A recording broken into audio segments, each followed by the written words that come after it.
Hello दोस्तों, ये है new NCERT class 6 social science chapter 11। Chapter 10 का अगला भाग। 10 में भाग 1 था आधारभूत लोकतंत्र का। ये भाग 2 है जहाँ पे ग्रामीण क्षेत्रों में स्थानीय सरकार की बात की गई है।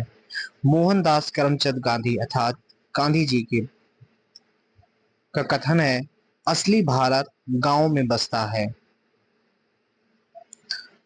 यहाँ पे 3 प्रश्नों का जवाब मिलेगा। पहला प्रश्न है, पंचायती राज संस्थाएं क्या हैं, उनके क्या कार्य हैं, शासन लोकतंत्र में ये क्यों महत्वपूर्ण हैं। जो हमने 3 स्तर की बात किया था, राष्ट्रीय स्तर पर, राज्य स्तर पर और स्थानीय स्तर पर। तो स्थानीय स्तर पर ही पंचायती राज संस्थाएं आती हैं। इनके बारे में जानेंगे, इनके कार्यों के जानेंगे और इनकी विशेषताओं को जानते हुए ये क्यों महत्वपूर्ण है लोकतंत्र के लिए ये भी जानेंगे। आइए आगे देखें। अब हम देखें कि सरकार स्थानीय स्तर पर किस प्रकार कार्य करती है। इस अध्याय में हमारा ध्यान ग्रामीण क्षेत्रों की स्थानीय सरकारों पर होगा। अगले अध्याय में हम नगरीय क्षेत्रों पर चर्चा करेंगे। भारत सरकार में बहुत विशाल और विविधताओं वाला देश है। भारत आकार में बहुत विशाल और विविधताओं वाला देश है। हमारे देश में लगभग 6 लाख गांव, 8,000 कस्बे, 4,000 से अधिक नगर हैं। हमारी जनसंख्या लगभग 1.4 अरब पार कर चुकी है, जिसका 2/3 भाग ग्रामीण क्षेत्रों में रहता है। इस प्रकार की विविधता वाले समाज में हम अपना शासन किस प्रकार चलाते हैं। आइए हिमालय की तराई में बसे एक छोटे से गांव लक्ष्मणपुर की यात्रा करें। इस गांव में 200 घर हैं और इसकी जनसंख्या लगभग 700 है, जिनमें से अधिकांश कृषक हैं। लोग अपनी भूमि पर कृषि करते हैं और गाय या बकरियां पालते हैं। कुछ के संबंधी सेना में अपनी सेवाएं दे रहे हैं, कुछ युवा आजीविका की खोज में नगर चले गए हैं। इस गांव की आवश्यकताएं क्या हैं? संभवतः खेतों के लिए पानी, भारी वर्षा से खराब हुई मुख्य सड़कों का रखरखाव, गांव के प्राथमिक विद्यालय का रखरखाव। दैनिक जीवन को प्रभावित करने वाली ऐसी स्थितियों पर गांव के लोग किस प्रकार निर्णय लेंगे? उन आवश्यकताओं को पूरा करने के लिए संसाधन कहां से जुटाएंगे? यदि किसी भूमि को लेकर विवाद है या किसी की कृषि उपज चोरी हो गई तो क्या होगा? गांव में ऐसे अनेक प्रश्न उठ सकते हैं। क्या ऐसी प्रत्येक समस्याओं के लिए गांव के लोग राज्य या राष्ट्र की राजधानी तक जा सकते हैं? तो आपने समझा होगा, गांव के स्तर पर कुछ समस्याओं के बारे में बताया गया। फिर पूछा गया कि क्या ऐसी समस्याओं के लिए हम राज्य की राजधानी या फिर राष्ट्र की राजधानी में जाएं या फिर कोर्ट में जाएं। तो उसके लिए ही पंचायती राज व्यवस्था का जन्म होता है, जो पंचायत स्तर गांव स्तर पर भी उसका समाधान कर सके। उसके बाद आप आगे जाए यदि आप असंतुष्ट हैं। पंचायती राज व्यवस्था। भारत के प्रत्येक गांव की भांति लक्ष्मणपुर के गांव के पास भी पंचायत नामक एक स्थानीय शासन व्यवस्था है, जिसे एक ग्रामीण परिषद कह सकते हैं। पंचायत शासन को लोगों के समीप लाती है और निर्णय लेने की प्रक्रिया में ग्रामीणों की सक्रिय भागीदारी संभव बनाती है। दोस्तों, ये जो लाइन लिखी है ये पंचायती राज व्यवस्था की विशेषताएं हैं कि पंचायत जो है शासन को लोगों के समीप लाती है और निर्णय लेने की प्रक्रिया में भागीदारी संभव बनाती है। यही कारण है कि पंचायती व्यवस्था, जिसे पंचायती राज के नाम से भी जाना जाता है, स्वशासन का एक रूप है। स्थानीय समस्याओं को हल करने, विकास कार्यों को आगे बढ़ाने और सरकारी योजनाओं के लाभ को जनसाधारण तक पहुंचाने में पंचायत महत्वपूर्ण भूमिका निभाती है।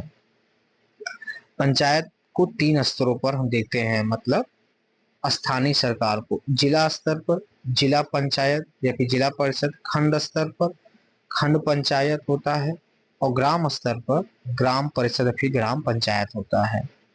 तो आप इसको भी ध्यान रखें। जैसा कि चित्र में स्पष्ट है, पंचायती राज व्यवस्था 3 स्तरों पर ग्राम कितने स्तरों पर? 3 स्तरों पर, ग्राम, खंड और जिला स्तर पर निम्न से उच्च स्तर तक कार्य करती है। निम्न से उच्च स्तर त्रिस्तरीय प्रणाली कहलाती है। ये संस्थाएं एक साथ मिलकर कृषि, आवास, सड़कों का रखरखाव, जल संसाधनों का प्रबंधन, शिक्षा, स्वास्थ्य, सामाजिक कल्याण से लेकर सांस्कृतिक गतिविधियों तक जीवन के सभी पक्षों से जुड़े दायित्वों का निर्वहन करती हैं।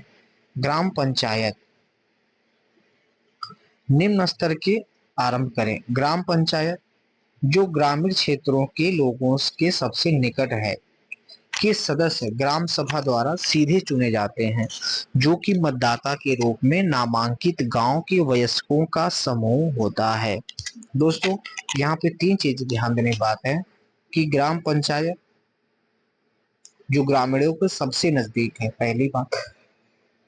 दूसरी, ग्राम सभा द्वारा सीधे चुने जाते हैं। और तीसरी कि वही लोग वोटिंग में भागीदारी होंगे जो मतदाता के रूप में मतदाता सूची में नामांकित हों और वयस्क भी हों। ग्राम सभा में स्त्री एवं पुरुष अपने क्षेत्र से जुड़े सभी मामलों पर विचार विमर्श करते हैं और निर्णय लेते हैं। प्रत्येक ग्राम पंचायत एक प्रमुख अध्यक्ष, जिसे सरपंच या प्रधान कहा जाता है, का चयन करती है। गत वर्षों में अधिक से अधिक महिलाएं सरपंच बनी हैं। आदर्श सरपंच 2017 में महाराष्ट्र के सोलापुर जिले के तरंगफल गांव के किन्नर दयानेश्वर कांबले सरपंच चुने गए। कांबले का आदर्श वाक्य है, लोक सेवा ग्राम सेवा, यानी ग्राम गांव की सेवा, जनता की सेवा। कांबले ने सरपंच बनने के लिए 6 अन्य उम्मीदवारों को हराया। मध्य प्रदेश के खंडावी गांव में भील समुदाय की वंदना बहादुर मैदा कुछ सत्तात्मक मान्यताओं के विरुद्ध जाकर गांव की पहली महिला सरपंच बनी। उन्होंने गांव की महिलाओं को सभा की बैठकों में आने के लिए प्रेरित किया और शिक्षा एवं स्वच्छता जैसी गंभीर समस्याओं को उठाया, जिससे उन्हें दूर दूर तक व्यापक रूप से पहचान मिली। वंदना की यह यात्रा दर्शाती है कि किस प्रकार महिलाएं ग्रामीण भारत को बदलने में नेतृत्वकारी भूमिका निभा सकती हैं। महाराष्ट्र के अहमदनगर जिले का एक गांव हिवरे बाजार बार बार सूखा पड़ने और कम कृषि उपज से प्रभावित था। पोपटराव बागुजी पवार सरपंच बनने के बाद उन्होंने अन्ना हजारे के वर्षा जल संचयन, जल संरक्षण, लाखों पेड़ लगाने के मॉडल को लागू करना शुरू किया। उनके इस प्रयास और ग्रामवासियों के सहयोग से हिवरे बाजार कुछ ही वर्षों में हरा भरा और समृद्ध गांव बन गया। पोपटराव पवार 2020 में पद्म श्री से सम्मानित किया गया। ग्राम पंचायत की सहायता के लिए एक पंचायत सचिव होता है, जो बैठकों के आयोजन और अभिलेखों के रखरखाव जैसे प्रशासनिक कार्य करता है। अधिकांश ग्राम पंचायत में एक प्रशासनिक अधिकारी भी होता है, जिसे भारत के कई भागों में पटवारी भी कहा जाता है। पटवारी गांव के भू अभिलेखों का रखरखाव करता है। कई जगहों तो उसके पास पीढ़ियों पुराने मानचित्र भी रखे होते हैं। बाल हितैषी पंचायतों की पहल। पंचायतों को सभी ग्रामवासियों की बात सुननी होती है, जिसमें बच्चे भी सम्मिलित हैं, यानी पंचायतों को बच्चों को भी बात सुननी है। बाल हितैषी पंचायत की पहल से बच्चों की भलाई से जुड़े मामलों पर स्वयं बच्चों को अपने विचार राय रखने का अवसर मिलता है। अनेक राज्यों में नियमित रूप से बच्चों की बाल सभाएं और बाल पंचायतों में उनकी भागीदारी को प्रोत्साहित करने के कदम उठाए गए हैं, जहां गांव के बड़े बुजुर्ग उनकी समस्याओं के समाधान ढूंढने का प्रयास करते हैं। उदाहरण के लिए महाराष्ट्र में कुछ बाल पंचायतों ने बाल श्रम, बाल विवाह को समाप्त करने पर कार्य किया है। बाल पंचायत के सदस्य एक साथ मिलकर अभिभावकों और अन्य वयस्कों को समझाते हैं कि अपने बच्चों को पुनः स्कूल भेजें और बालिकाओं को पढ़ाएं और पढ़ने की आयु में उनका विवाह न करें। बहुत सी ग्राम पंचायतों ने बाल हितैषी पहल के लिए पुरस्कार प्राप्त किए। यहाँ सिक्किम एक उदाहरण हो सकता है। पश्चिम सिक्किम में सांखू रादू खांडू ग्राम पंचायत ने बच्चों की आवश्यकताओं और अधिकारों को बहुत अधिक महत्व दिया। पंचायत ने बच्चों की सुरक्षा के लिए विद्यालयों के परिसर की दीवारें बनवाई उन्होंने विद्यालयों के रसोई घर बनवाए ताकि बच्चों को विद्यालयों में सफाई से बना मध्याह्न भोजन मिल सके। उनके इन प्रयासों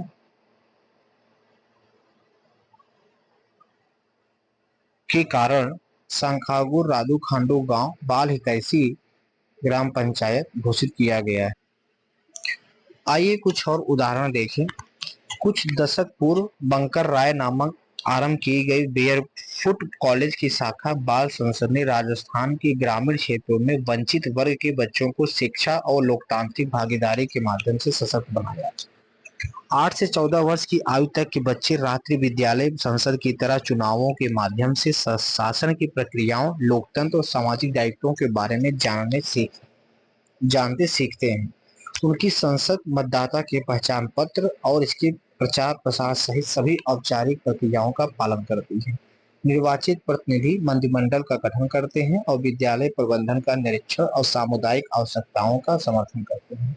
ये पहल बच्चों में नेतृत्व के गुण और सामाजिक जागरूकता को विकसित करती है, जिससे बच्चे सामाजिक मानदंडों को चुनौती देने में समर्थ होते हैं और परिवर्तन को पैरोकारी कर सकते हैं। समाज के विकास के लिए शिक्षा का पहुंच, स्वच्छता और सामाजिक समानता प्रदान करने के लिए बच्चे सक्रिय रूप से इन समस्याओं को उठाते हैं। बाल संसद के इन कार्यों के कारण उन्हें वर्ष 2001 में वर्ल्ड चिल्ड्रन ऑनरी अवार्ड सहित कई पुरस्कार मिले।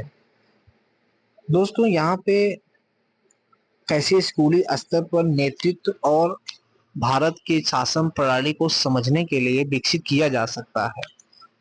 गांव स्तर पर कैसे बच्चों के अंदर भारतीय संविधान और भारत की लोकतांत्रिक प्रणाली को समझने में और उनका अनुकरण करने में सहायता कर सकती है, उसके बारे में चर्चा की गई है। इसमें कई जो उदाहरण दिए गए हैं उसके माध्यम से इस बात को समझते हैं कि जिन लोगों ने इसकी पहल की है उनको राष्ट्रीय स्तर पर इसके लिए पुरस्कारित किया गया और वो राष्ट्र के लिए एक प्रोत्साहन का कार्य भी कर रहे हैं। इसी के आधार पर हम आगे बढ़ते हुए देखते हैं पंचायत समिति और जिला परिषद। इसी प्रकार की शाखाएं खंड स्तर और जिला स्तर पर भी होती हैं, जो कि ग्राम स्तर से ऊपर होती हैं। पिरामिडी आरेख में दिए गए हैं। खंड स्तर पर पंचायत समिति, ग्राम पंचायत, जिला परिषद के बीच की कड़ी है। यानी जो खंड पंचायत है वो जिला और ग्राम के बीच आता है खंड पंचायत। इन संस्थाओं के सदस्य स्थानीय लोगों द्वारा चुने जाते हैं, परंतु उसमें क्षेत्र के गांवों के सरपंच और राज्य विधानसभा के स्थानीय सदस्य जैसे अन्य सदस्य भी हो सकते हैं। इसमें बताया जा रहा है कि इन संस्थाओं के स्थानीय लोगों द्वारा चुने जाते हैं, परंतु उसमें क्षेत्र के गांव के सरपंच और राज्य विधानसभा के स्थानीय सदस्य जैसे अन्य सदस्य भी हो सकते हैं। पंचायत समिति का गठन राज्य दर राज्य भिन्न होता है। दोस्तों, इस बात को याद रखिएगा कि पंचायत समिति का गठन एक समान नहीं है, प्रत्येक अलग अलग राज्यों में अलग अलग है, परंतु स्थानीय जनता की भागीदारी मजबूत करने की उनकी भूमिका समान है, परंतु उनके उद्देश्य जो है वो समान है। ये सभी ग्राम पंचायतों की विकास योजनाएं एकत्रित करके उन्हें क्रमशः जिला और राज्य स्तर पर पहुंच प्रस्तुत करती हैं।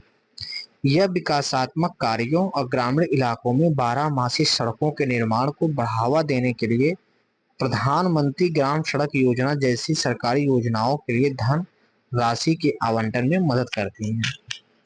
यहाँ बताया जा रहा है ये जो स्थानीय सरकारें हैं ये विकास कार्यों में अपनी भूमिका निभाती हैं। ग्रामीण इलाकों में सड़कों का निर्माण भूमिका निभाती है। एक एग्जाम्पल दिया हुआ है, प्रधानमंत्री ग्राम सड़क योजना में धनराशि आवंटन में भी मदद करते हैं। सभी तीनों स्तरों पर विशेष नियम बनाए गए हैं ताकि जन समुदाय में से अनुसूचित जाति और अनुसूचित जनजाति जैसे वंचित वर्गों के लोगों की आवश्यकताओं को पूरा किया जा सके और उनकी समस्याएं सुनी जा सके। इन संस्थाओं में 1/3 सीटें महिलाओं के लिए आरक्षित रखने का भी प्रावधान है। दोस्तों, यहाँ पे बताया जा रहा है कि स्थानीय स्तर पर सभी समुदायों को प्रतिनिधित्व मिल सके उसके लिए अनुसूचित जाति और अनुसूचित जनजाति वर्गों के लिए विशेष नियम बनाए गए हैं, यानी जैसे आरक्षण। इसके साथ ही 1/3 सीटें महिलाओं के लिए भी आरक्षित की गई हैं। आइए विचार करें, क्या ऐसा कोई सोच क्यों आप ऐसा क्यों सोचते हैं कि सरकार को समाज के वंचित वर्गों की आवश्यकताओं और समस्याओं पर अधिक ध्यान देने की आवश्यकता है? आइए पता लगाएं, आप केंद्र स्तर या पंचायत स्तर पर शासन प्रणाली के बीच क्या भिन्नताएं और समानताएं पाते हैं।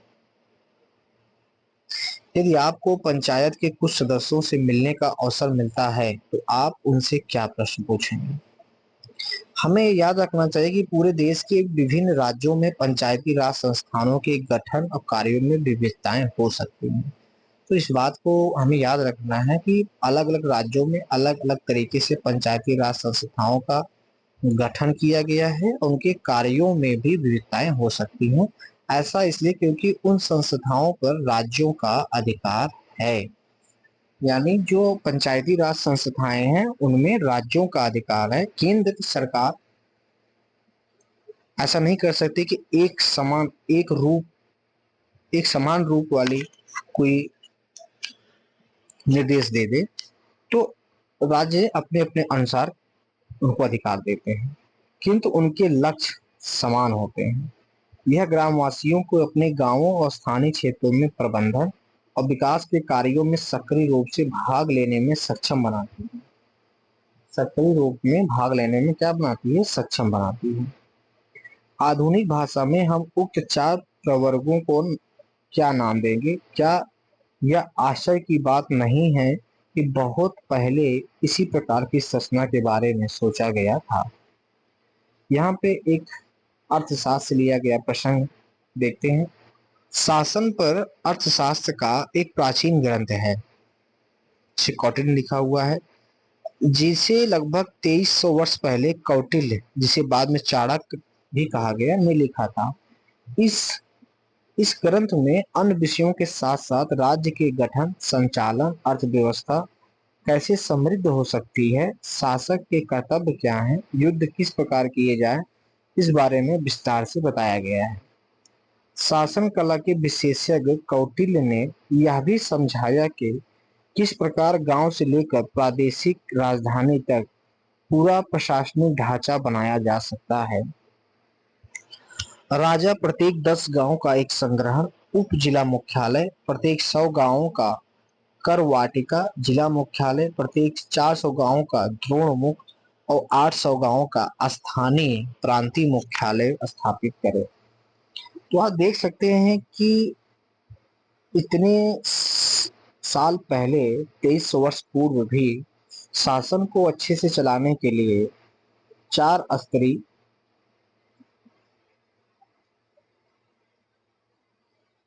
मुख्यालय बनाने की बात की गई थी। ये जो मुख्यालयों के नाम लिखे हैं ये इम्पोर्टेंट हैं, ये एग्जाम में डायरेक्ट पूछे जा सकते हैं। संग्रहण क्या है? उप जिला मुख्यालय है, 10 गांव का, यानी सबसे छोटा है। 100 गांवों पर कर वाटिका जिला मुख्यालय है, प्रत्येक 400 गांवों पर द्रोणमुख है और 800 गांवों पर क्या है? स्थानीय प्रांतीय मुख्यालय। तो आप इसको याद रखिएगा, स्थानीय जो है वो प्रांतीय मुख्यालय 800 गांवों पर है। अब हम आगे बढ़ने से पहले, यानी नेक्स्ट चैप्टर जाने से पहले कुछ सारांश देख लेते हैं। ग्रामीण क्षेत्रों में स्थानीय सरकार को एक त्रिस्तरीय व्यवस्था के अंतर्गत गठित किया जाता है। पंचायती राज व्यवस्था लोकतंत्र, जनता द्वारा प्रत्यक्ष भागीदारी और उसके निर्वाचित प्रतिनिधियों दोनों द्वारा कार्य करता है। पंचायती राज व्यवस्था लोकतंत्र द्वारा प्रत्यक्ष भागीदारी और प्रतिनिधि दोनों द्वारा काम करता है। पंचायती राज संस्थाएं ग्रामीण क्षेत्रों में स्वशासन का अधिकार देती हैं ताकि वे अपने मामले स्वयं सुलझा सके और विकासात्मक कार्यों में सहयोग दें। स्वयं को जांचिए, ऊपर दिए गए पाठ को देखे बिना क्या पंचायती राज संस्था के 3 स्तर बता सकते हैं? आप आराम से बता लेंगे। गांव की सड़क के किनारे प्लास्टिक थैलियों से संबंधित विषय पर सरपंच को पत्र लिखिए। आपके विचार में किस प्रकार का व्यक्ति ग्राम पंचायत का सदस्य हो सकता है? दोस्तों, ये चैप्टर यहीं पे समाप्त होता है। अगला चैप्टर हम देखेंगे। तब तक धन्यवाद।